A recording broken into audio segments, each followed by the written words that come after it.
โอเคครับก็กราบสวัสดีคุณผู้ชมทุกท่านด้วยนะครับก็ยินดีต้อนรับเข้าสู่เกม Mystic Potion ของค่าย PG นะครับผมซึ่งวันนี้ผมก็เอาทุนมาที่ 5,000 นะครับเดี๋ยวผมจะเริ่มเบสที่ 50 นะครับแล้วก็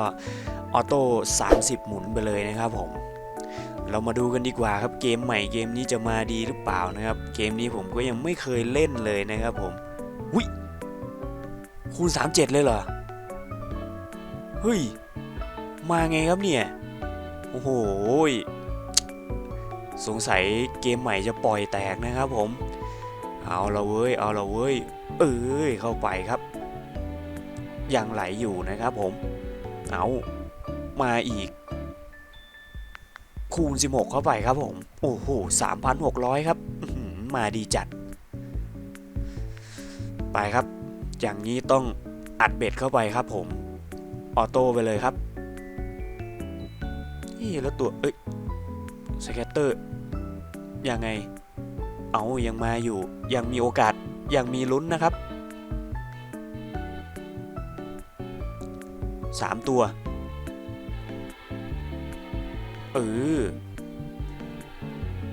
มันใช้3หรือ4ตัววะเนี่ยผมก็ยังไม่เคยเล่นเลยนะครับเกมนี้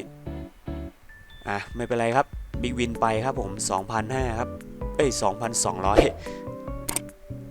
ใช้3ตัวแหละครับผมโอเคเลยตัวคูณนี่มันมายังไงวะ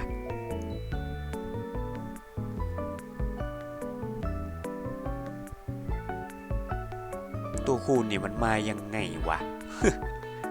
ผมก็ยังไม่เข้าใจเลยนะครับว่าตัวคูณมันมายังไงนี่โอ้คูณ10ยังไม่มาเลยนะ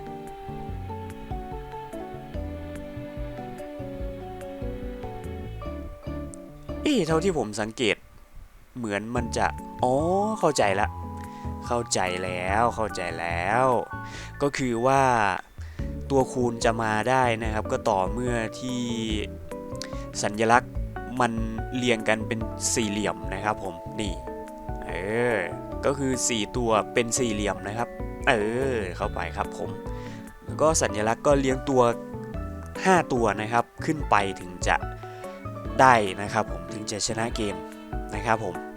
โอเคเข้าใจละเกมนี้ผมก็ยังไม่เคยเล่นมาก่อนนะครับผมก็ต้องมาดูช่วยๆกันเลยแล้วกันนะครับผมโอ้โหมาดีจัด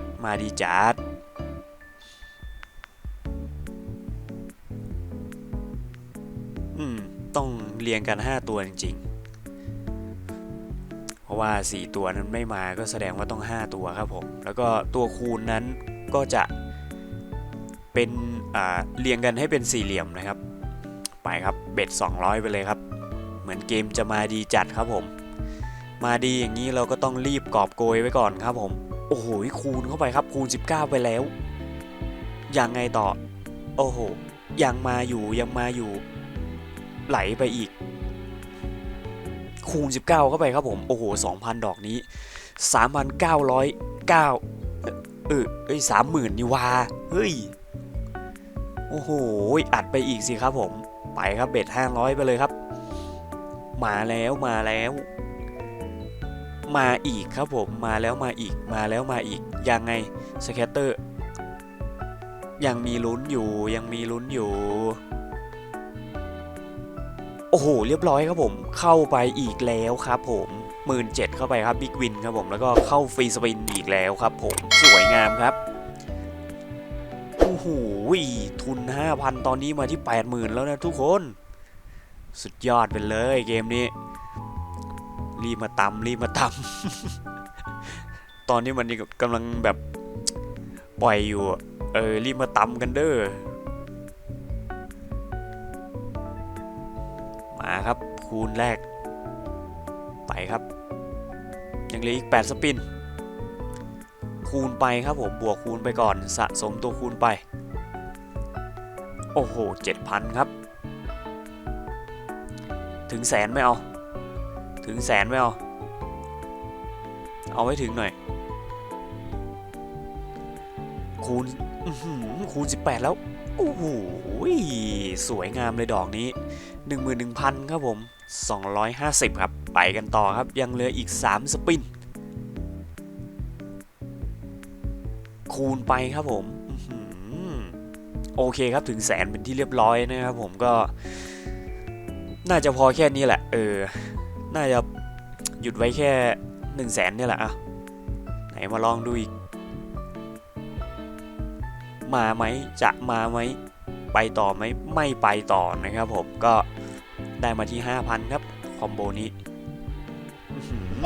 33,000ครับผมตอนนี้ก็แต่แสนเป็นที่เรียบร้อยนะครับผมก็